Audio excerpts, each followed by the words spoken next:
Chapter 13. The Beginning and the End. 1. Back to the nebulae. While the awakened galaxies were striving to make full use of the last phase of their lucid consciousness, while I, the imperfect cosmical mind, was thus striving, I began to have a strange new experience. I seemed to be telepathically stumbling upon some being or beings of an order that was at first quite incomprehensible to me. At first I supposed that I had inadvertently come into touch with subhuman beings in the primitive age of some natural planet, perhaps with some very lowly amoeboid microorganisms, floating in a primeval sea. I was aware only of crude hungers of the body, such as the lust to assimilate physical energy for the maintenance of life, the lust of movement and of contact, the lust of light and warmth. Impatiently I tried to dismiss this trivial irrelevance. But it continued to haunt me, becoming more intrusive and more lucid. Gradually it took on such an intensity of physical vigor and well-being, and such a divine confidence, as was manifested by no spirits up and down the ages since the stars began. I need not tell of the stages by which I learned at last the meaning of this experience. Gradually I discovered that I had made contact not with microorganisms, nor yet with worlds or stars or galactic minds, but with the minds of the great nebulae before their substance had disintegrated into stars to form the galaxies. Presently I was able to follow their history from the time when they first wakened, when they first existed as discrete clouds of gas, flying apart after the explosive act of creation, even to the time when, with the birth of the stellar hosts out of their substance, they sank into senility and death. In their earliest phase, when physically they were the most tenuous clouds, their mentality was no more than a formless craving for action and a sleepy perception of the infinitely slight congestion of their own vacuous substance. I watched them condense into close-knit balls with sharper contours, then into lentoid disks, featured with brighter streams and darker chasms. As they condensed, each gained more unity, became more organic in structure. Congestion, though so slight, brought greater mutual influence to their atoms, which still were no more closely packed, in relation to their size, than stars in space. Each nebula was now a single great pool of faint radiation, a single system of all-pervasive waves, spreading from atom to atom. And now mentally these greatest of all megatheria, these amoeboid titans, began to waken into a vague unity of experience. By human standards, and even by the standards of the minded worlds and the stars, the experience of the nebulae was incredibly slow-moving. For owing to their prodigious size and the slow passage of the undulations to which their consciousness was physically related, 1,000 years was for them an imperceptible instant. Periods such as men call geological, containing the rise and fall of species after species, they experienced as we experience the hours. Each of the great nebulae was aware of its own lentoid body as a single volume compact of dingling currents. Each craved fulfillment of its organic potency, craved easement from the pressure of physical energy welling softly within it, craved at the same time free expression of all its powers of movement, craved also something more. For though, both in physique and in mentality, these primordial beings were strangely like the primeval microorganisms of planetary life, they were also remarkably different, or at least they manifested a character which even I, the rudimentary cosmical mind, had overlooked in microorganisms. This was a will or predilection that I can only by halting metaphor suggest. Though even at their best these creatures were physically and intellectually very simple, they were gifted with something which I am forced to describe as a primitive but intense religious consciousness. For they were ruled by two longings, both of which were essentially religious. They desired, or rather they had a blind urge toward, union with one another, and they had a blind passionate urge to be gathered up once more into the source whence they had come. The universe that they inhabited was of course a very simple, even a poverty-stricken universe. It was also to them quite small. For each of them the cosmos consisted of two things, the nebula's own almost featureless body and the bodies of the other nebulae. In this early age of the cosmos the nebulae were very close to one another, for the volume of the cosmos was at this time small in relation to its parts, whether nebulae or electrons. In that age the nebulae, which in man's day are like birds at large in the sky, were confined, as it were, within a narrow aviary. Thus each exercised an appreciable influence on its fellows. And as each became more organized, more of a coherent physical unity, it distinguished more readily between its native wave pattern and the irregularities which its neighbor's influence imposed upon that pattern. And by a native propensity implanted in it at the time of its emergence from the common ancestral cloud, it interpreted this influence to mean the presence of other-minded nebulae. Thus the nebulae in their prime were vaguely but intensely aware of one another as distinct beings. They were aware of one another, but their communication with each other was very meager and very slow. As prisoners confined in separate cells give one another a sense of companionship by tapping on their cell walls, and may even in time work out a crude system of signals, so the nebulae revealed to one another their kinship by exercising gravitational stress upon one another, and by long drawn-out pulsations of their light. Even in the early phase of their existence, when the nebulae were very close to one another, a message would take many thousands of years to spell itself out from beginning to end, and many millions of years to reach its destination. When the nebulae were at their prime, the whole cosmos reverberated with their talk. In the earliest phase of all, when these huge creatures were still very close to one another and also immature, their parleying was concerned wholly with the effort to reveal themselves to one another. With childlike glee they laboriously communicated their joy in life, their hungers and pains, their whims, their idiosyncrasies, their common passion to be once more united, and to be, as men have sometimes said, at one in God. But even in early days, when few nebulae were yet mature, and most were still very unclear in their minds, it became evident to the more awakened that, far from unity, they were steadily drifting apart. As the physical influence of one on another diminished, each nebula perceived its companions shrinking into the distance.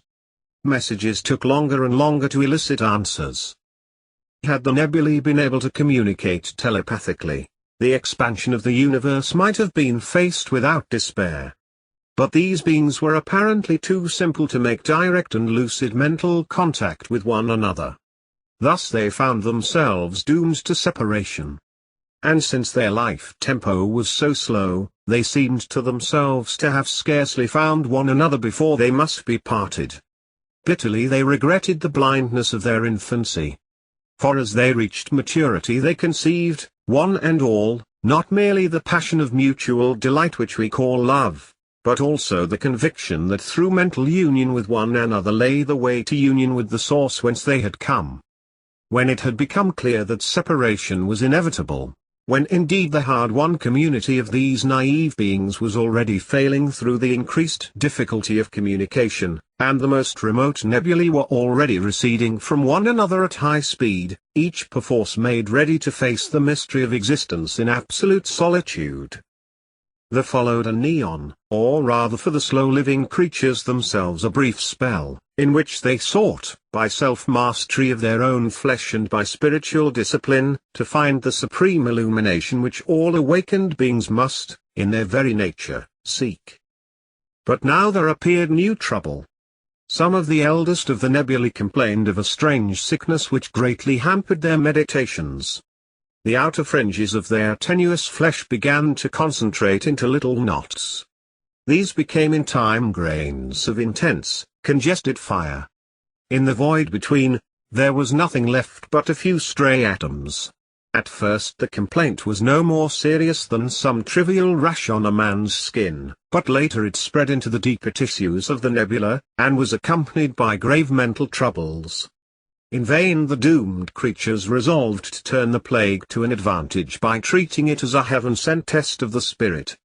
Though for a while they might master the plague simply by heroic contempt of it, its ravagers eventually broke down their will. It now seemed clear to them that the cosmos was a place of futility and horror. Presently the younger nebulae observed that their seniors, one by one, were falling into a state of sluggishness and confusion which ended invariably in the sleep that men call death. Soon it became evident even to the most buoyant spirit that this disease was no casual accident but a fate inherent in the nebular nature. One by one the celestial megatheria were annihilated, giving place to stars. Looking back on these events from my post in the far future, I, the rudimentary cosmical mind, tried to make known to the dying nebulae in the remote past that their death, far from being the end, was but an early stage in the life of the cosmos. It was my hope that I might give them consolation by imparting some idea of the vast and intricate future, and of my own final awakening. But it proved impossible to communicate with them. Though within the sphere of their ordinary experience they were capable of a sort of intellection, beyond that sphere they were almost imbecile. As well might a man seek to comfort the disintegrating germ cell from which he himself sprang by telling it about his own successful career in human society. Since this attempt to comfort was vain, I put aside compassion, and was content merely to follow to its conclusion the collapse of the nebular community. Judged by human standards the agony was immensely prolonged. It began with the disintegration of the eldest nebulae into stars, and it lasted, or will last, long after the destruction of the final human race on Neptune. Indeed, the last of the nebulae did not sink into complete unconsciousness till many of the corpses of its neighbors had already been transformed into symbiotic societies of stars and minded worlds. But to the slow-living nebulae themselves the plague seemed a galloping disease. One after the other, each great religious beast found itself at grips with the subtle enemy, and fought a gallant losing fight until stupor overwhelmed it. None never knew that its grumbling flesh teemed with the young and swifter lives of stars, or that it was already sprinkled here and there with the incomparably smaller, incomparably swifter, and incomparably richer lives of creatures such as men, whose crowded ages of history were all compressed within the last few distressful moments of the primeval monsters. 2. The supreme moment nears. The discovery of nebular life deeply moved the incipient cosmical mind that I had become. Patiently I studied those almost formless megatheria, absorbing into my own compass it being the fervor of their simple but deep-running nature. For these simple creatures sought their goal with a single-mindedness and passion eclipsing all the worlds and stars. With such earnest imagination did I enter into their history that I myself, the cosmical mind, was in a manner remade by contemplation of these beings. Considering from the nebular point of view the vast complexity and subtlety of the living worlds, I began to wonder whether the endless divagations of the worlds were really due so much to richness of being as to weakness of spiritual perception, so much to the immensely varied potentiality of their nature as to sheer lack of any intense controlling experience. A compass needle that is but feebly magnetized swings again and again to west and east, and takes long to discover its proper direction. One that is more sensitive will settle immediately toward the north. Had the sheer complexity of every world, with its host of minute yet complex members, merely confused its sense of the proper direction of all spirit? Had the simplicity and spiritual vigor of the earliest, hugest beings achieved something of highest value that the complexity and subtlety of the worlds could never achieve? But no. Excellent as the nebular mentality was, in its own strange way, the stellar and the planetary mentalities had also their special virtues. And of all three the planetary must be most prized, since it could best comprehend all three. I now allowed myself to believe that I, since I did at last include in my own being an intimate awareness not only of many galaxies but also of the first phase of cosmical life, might now with some justice regard myself as the incipient mind of the cosmos as a whole. But the awakened galaxies that supported me were still only a small minority of the total population of galaxies. By telepathic influence I continued to help on those many galaxies that were upon the threshold of mental maturity. If I could include within the cosmical community of awakened galaxies some hundreds instead of a mere score of members, perhaps I myself, the communal mind, might be so strengthened as to rise from my present state of arrested mental infancy to something more like maturity. It was clear to me that even now, in my embryonic state, I was ripening for some new elucidation, and that with good fortune I might yet find myself in the presence of that which, in the human language of this book, has been called the Star Maker. At this time my longing for that presence had become an overmastering passion. It seemed to me that the veil which still hid the source and goal of all nebulae and stars and worlds was already dissolving.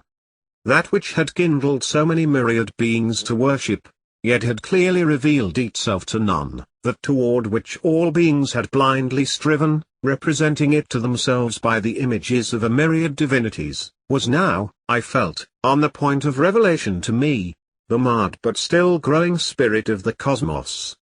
I who had myself been worshipped by hosts of my little members, I whose achievement reached far beyond their dreams, was now oppressed, overwhelmed, by the sense of my own littleness and imperfection.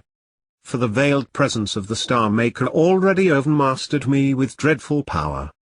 The further I ascended along the path of the Spirit, the loftier appeared the heights that lay before me. For what I had once thought to be the summit fully revealed was now seen to be a mere foothill. Beyond lay the real ascent, steep, craggy, glacial, rising into the dark mist. Never, never should I climb that precipice. And yet I must go forward. Dread was overcome by irresistible craving. Meanwhile, under my influence, the immature galaxies one by one attained that pitch of lucidity which enabled them to join the cosmical community and enrich me with their special experience. But physically the enfeeblement of the cosmos continued. By the time that half the total population of galaxies had reached maturity, it became clear that few more would succeed. Of living stars, very few were left in any galaxy. Of their host of dead stars, some, subjected to atomic disintegration, were being used as artificial suns, and were surrounded by many thousands of artificial planets. But the great majority of the stars were now encrusted, and themselves peopled. After a while it became necessary to evacuate all planets, since the artificial suns were too extravagant of energy. The planet-dwelling races therefore one by one destroyed themselves, bequeathing the material of their worlds and all their wisdom to the inhabitants of the extinguished stars. Henceforth the cosmos, once a swarm of blazing galaxies, each a swarm of stars, was composed wholly of star corpses. These dark grains drifted through the dark void, like an infinitely tenuous smoke rising from an extinguished fire. Upon these motes, these gigantic worlds, the ultimate populations had created here and there with their artificial lighting a pale glow, invisible even from the innermost ring of lifeless planets. By far the commonest type of being in these stellar worlds was the intelligent swarm of minute worms or insectoids. But there were also many races of larger creatures of a very curious kind adapted to the prodigious gravitation of their giant worlds. Each of these creatures was a sort of living blanket. Its undersurface bore a host of tiny legs that were also mouths. These supported a body that was never more than an inch thick, though it might be as much as a couple of yards wide and 10 yards long. At the forward end the manipulatory arms traveled on their own battalions of legs. The upper surface of the body contained a honeycomb of breathing pores and a great variety of sense organs. Between the two surfaces spread the organs of metabolism and the vast area of brain. Compared with the worm swarms and insect swarms, these tripe-like beings had the advantage of more secure mental unity and greater specialization of organs, but they were more cumbersome, and less adapted to the subterranean life which was later to be forced on all populations. The huge dark worlds with their immense weight of atmosphere and their incredible breadths of ocean, where the waves even in the most furious storms were never more than ripples such as we know on quicksilver, were soon congested with the honeycomb civilizations of worms and insectoids of many species, and the more precarious shelters of the tripe-like creatures. Life on these worlds was almost like life in a two-dimensional flatland. Even the most rigid of the artificial elements was too weak to allow of lofty structures. As time advanced, the internal heat of the encrusted stars was used up, and it became necessary to support civilization by atomic disintegration of the star's rocky core. Thus in time each stellar world became an increasingly hollow sphere supported by a system of great internal buttresses. One by one the populations, or rather the new and specially adapted descendants of the former populations, retired into the interiors of the burnt-out stars. Each imprisoned in its hollow world, and physically isolated from the rest of the cosmos, these populations telepathically supported the cosmical mind. These were my flesh. In the inevitable expansion of the universe, the dark galaxies had already for eons been flying apart so rapidly that light itself could not have bridged the gulf between them. But this prodigious disintegration of the cosmos was of less account to the ultimate populations than the physical insulation of star from star through the cessation of all stellar radiation and all interstellar travel. The many populations, teeming in the galleries of the many worlds, maintained their telepathic union. Intimately they knew one another in all their diversity. Together they supported the communal mind, with all its awareness of the whole vivid, intricate past of the cosmos, and its tireless effort to achieve its spiritual goal before increase of entropy should destroy the tissue of civilizations in which it inhered. Such was the condition of the cosmos when it approached the supreme moment of its career, and the illumination toward which all beings in all ages had been obscurely striving. Strange it was that these latter-day populations, cramped and impoverished, counting their past pence of energy, should achieve the task that had defeated the brilliant hosts of earlier epochs. Theirs was indeed the case of the wren that outsoared the eagle. In spite of their straitened circumstances they were still able to maintain the essential structure of a cosmical community, and a cosmical mentality. And with native insight they could use the past to deepen their wisdom far beyond the range of any past wisdom. The supreme moment of the cosmos was not, or will not be, a moment by human standards, but by cosmical standards it was indeed a brief instant, when little more than half the total population of many million galaxies had entered fully into the cosmical community, and it was clear that no more were to be expected. There followed a period of universal meditation. The populations maintained their straitened utopian civilizations, lived their personal lives of work and social intercourse, and at the same time, upon the communal plane, refashioned the whole structure of cosmical culture. Of this phase I shall say nothing.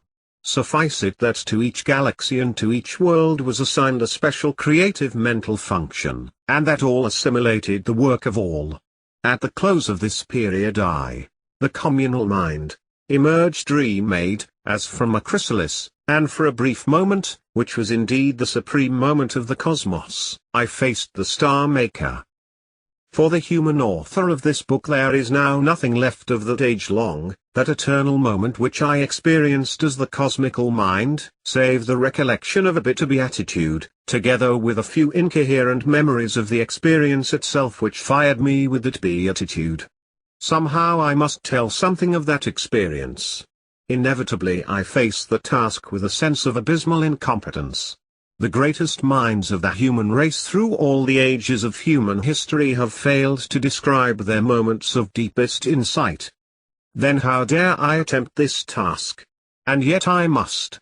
Even at the risk of well-merited ridicule and contempt and moral censure, I must stammer out what I have seen. If a shipwrecked seaman on his raft is swept helplessly past marvelous coasts and then home again, he cannot hold his peace. The cultivated may turn away in disgust at his rude accent and clumsy diction. The knowing may laugh at his failure to distinguish between fact and illusion. But speak he must. 3. The supreme moment and after. In the supreme moment of the cosmos I, as the cosmical mind, seemed to myself to be confronted with the source and the goal of all finite things. I did not, of course, in that moment sensuously perceive the infinite spirit, the Star Maker. Sensuously I perceived nothing but what I had perceived before, the populous interiors of many dying stellar worlds. But through the medium which in this book is called telepathic, I was now given a more inward perception. I felt the immediate presence of the Star Maker. Latterly, as I have said, I had already been powerfully seized by a sense of the veiled presence of some being other than myself, other than my cosmical body and conscious mind, other than my living members and the swarms of the burnt-out stars. But now the veil trembled and grew half-transparent to the mental vision. The source and goal of all, the Star Maker, was obscurely revealed to me as a being indeed other than my conscious self, objective to my vision, yet as in the depth of my own nature, as, indeed, myself, though infinitely more than myself. It seemed to me that I now saw the Star Maker in two aspects, as the Spirit's particular creative mode that had given rise to me, the cosmos, and also, most dreadfully, as something incomparably greater than creativity, namely as the eternally achieved perfection of the Absolute Spirit. Barren and trivial are these words. But not barren the experience. Confronted with this infinity that lay deeper than my deepest roots and higher than my topmost reach, I, the cosmical mind, the flower of all the stars and worlds, was appalled, as any savage is appalled by the lightning and the thunder. And as I fell abject before the Star Maker, my mind was flooded with a spate of images. The fictitious deities of all races in all worlds once more crowded themselves upon me, symbols of majesty and tenderness, of ruthless power, of blind creativity, and of all-seeing wisdom. And though these images were but the fantasies of created minds, it seemed to me that one and all did indeed embody some true feature of the Star Maker's impact upon the creatures. As I contemplated the host of deities that rose to me like a smoke cloud from the many worlds, a new image, a new symbol of the infinite spirit, took shape in my mind. Though born of my own cosmical imagination, it was begotten by a greater than I. To the human writer of this book little remains of that vision which so abashed and exalted me as the cosmical mind. But I must strive to recapture it in a feeble net of words as best I may. It seemed to me that I had reached back through time to the moment of creation. I watched the birth of the cosmos. The Spirit brooded. Though infinite and eternal, it had limited itself with finite and temporal being, and it brooded on a past that pleased it not. It was dissatisfied with some past creation, hidden from me, and it was dissatisfied also with its own passing nature. Discontent goaded the Spirit into fresh creation. But now, according to the fantasy that my cosmical mind conceived, the Absolute Spirit, self-limited for creativity, objectified from itself an atom of its infinite potentiality. This microcosm was pregnant with the germ of a proper time and space, and all the kinds of cosmical beings. Within this punctual cosmos the myriad but not unnumbered physical centers of power, which men conceive vaguely as electrons, protons, and the rest, were at first coincident with one another. And they were dormant. The matter of 10 million galaxies lay dormant in a point. Then the Star Maker said, "Let there be light." And there was light. From all the coincident and punctual centers of power, light leapt and blazed. The cosmos exploded, actualizing its potentiality of space and time. The centers of power, like fragments of a bursting bomb, were hurled apart. But each one retained in itself, as a memory and a longing, the single spirit of the whole, and each mirrored in itself aspects of all others throughout all the cosmical space and time. No longer punctual, the cosmos was now a volume of inconceivably dense matter and inconceivably violent radiation, constantly expanding. And it was a sleeping and infinitely dissociated spirit. But to say that the cosmos was expanding is equally to say that its members were contracting. The ultimate centers of power, each at first coincident with the punctual cosmos, themselves generated the cosmical space by their disengagement from each other. The expansion of the whole cosmos was but the shrinkage of all its physical units and of the wavelengths of its light. Though the cosmos was ever of finite bulk, In relation to its minutiae of light waves, it was boundless and centerless. As the surface of a swelling sphere lacks boundary and center, so the swelling volume of the cosmos was boundless and centerless. But as the spherical surface is centered on a point foreign to it, in a third dimension, so the volume of the cosmos was centered in a point foreign to it, in a fourth dimension.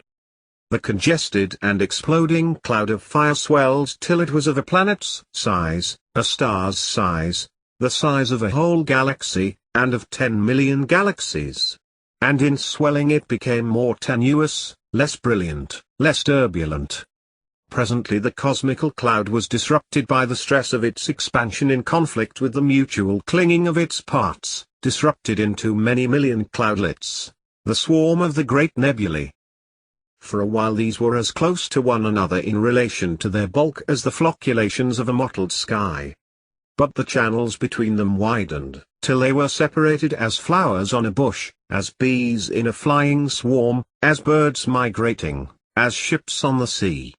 More and more rapidly they retreated from one another, and at the same time each cloud contracted, becoming first a ball of down and then a spinning lens and then a featured wall of star streams. Still the cosmos expanded, till the galaxies that were most remote from one another were flying apart so swiftly that the creeping light of the cosmos could no longer bridge the gulf between them. But I, with imaginative vision, retained sight of them all. It was as though some hypercosmical and instantaneous light, issuing from nowhere in the cosmical space, illuminated all things inwardly. Once more, but in a new and cold and penetrating light, I watched all the lives of stars and worlds, and of the galactic communities, and of myself, up to the moment wherein now I stood, confronted by the infinity that men call God, and conceive according to their human cravings. I, too, now sought to capture the infinite spirit, the star maker, in an image spun by my own finite though cosmical nature. For now it seemed, that I suddenly outgrew the three-dimensional vision proper to all creatures, and that I saw with physical sight the star maker. I saw, though nowhere in cosmical space, the blazing source of the hypercosmical light, as though it were an overwhelmingly brilliant point, a star, a sun more powerful than all suns together. It seemed to me that this effulgent star was the center of the four-dimensional sphere whose curved surface was the three-dimensional cosmos. This star of stars, this star that was indeed the star maker, was perceived by me, its cosmical creature, for one moment before its splendor seared my vision. And in that moment I knew that I had indeed seen the very source of all cosmical light and life and mind, and of how much else besides I had as yet no knowledge. But this image, this symbol that my cosmical mind had conceived under the stress of inconceivable experience, broken was transformed in the very act of my conceiving it, so inadequate was it to the actuality of the experience. Harking back in my blindness to the moment of my vision, I now conceived that the star which was the star maker, and the immanent center of all existence, had been perceived as looking down on me, his creature, from the height of his infinitude, and that when I saw him I immediately spread the wings of my spirit to soar up to him, only to be blinded and seared and struck down. It had seemed to me in the moment of my vision that all the longing and hope of all finite spirits for union with the infinite spirit were strength to my wings. It seemed to me that the star, my maker, must surely stoop to meet me and raise me and enfold me in his radiance. For it seemed to me that I, the spirit of so many worlds, the flower of so many ages, was the church cosmical, fit at last to be the bride of God. But instead I was blinded and seared and struck down by terrible light. It was not only physical effulgence that struck me down in that supreme moment of my life. In that moment I guessed what mood it was of the infinite spirit that had in fact made the cosmos, and constantly supported it, watching its tortured growth. And it was the discovery which felled me. For I had been confronted not by welcoming and kindly love, but by a very different spirit. And at once I knew that the star maker had made me not to be his bride, nor yet his treasured child, but for some other end.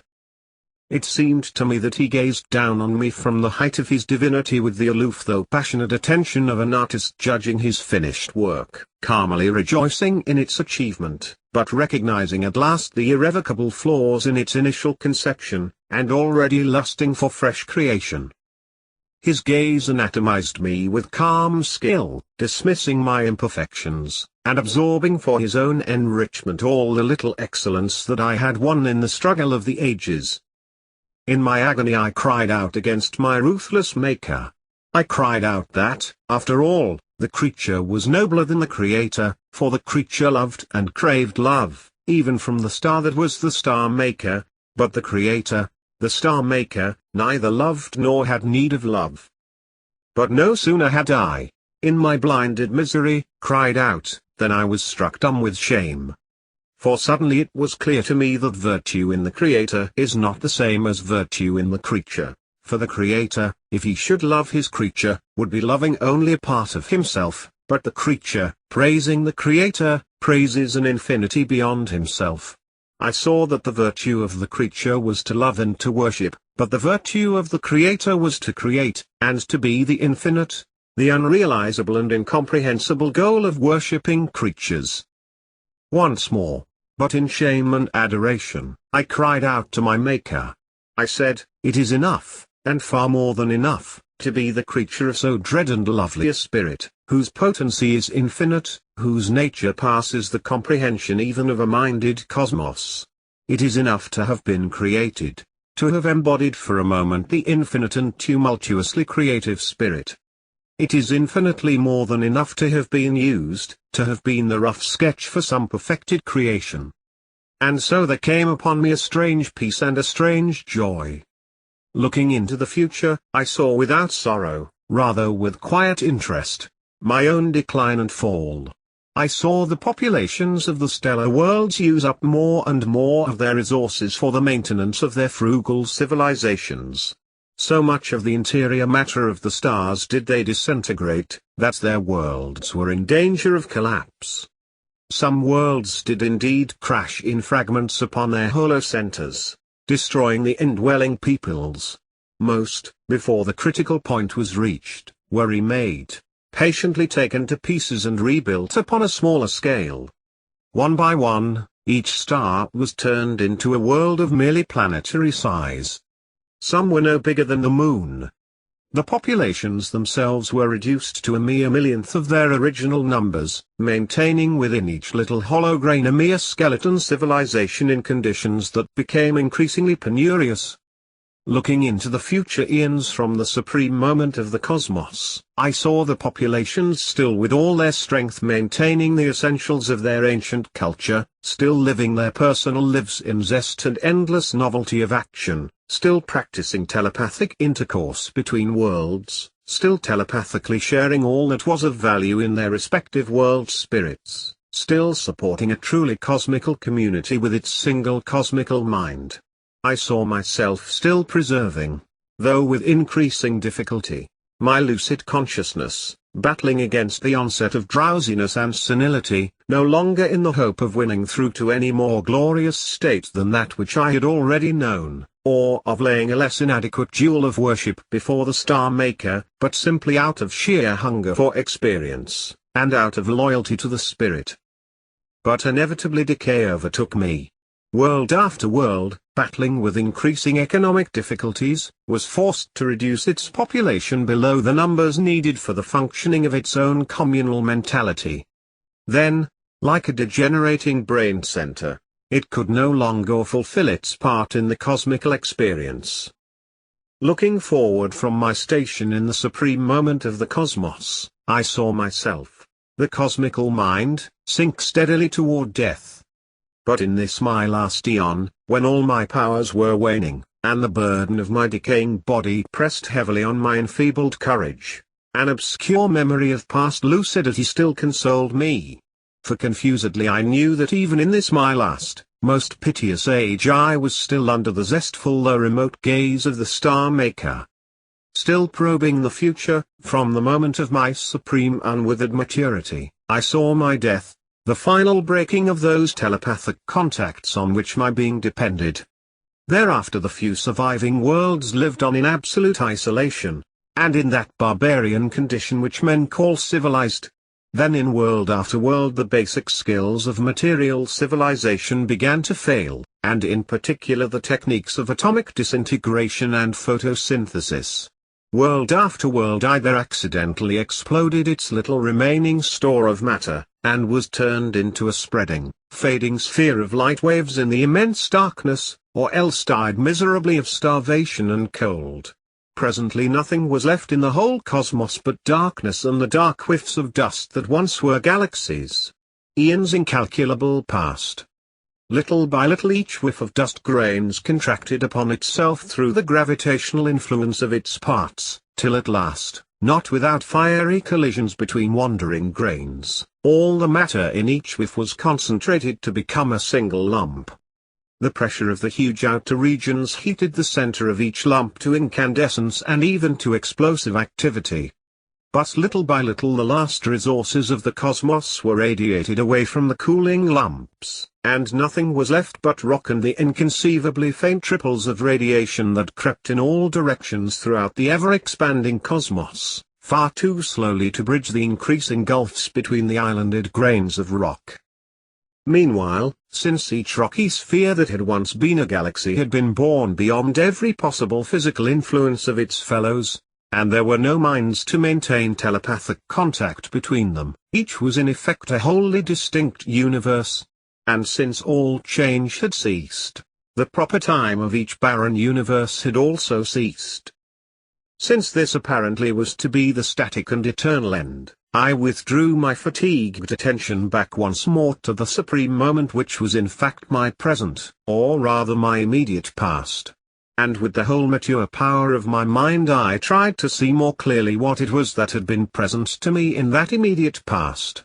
For in that instant when I had seen the blazing star that was the Star Maker, I had glimpsed, in the very eye of that splendor, strange vistas of being, as though in the depths of the hypercosmical past and the hypercosmical future also, yet coexistent in eternity, lay cosmos beyond cosmos,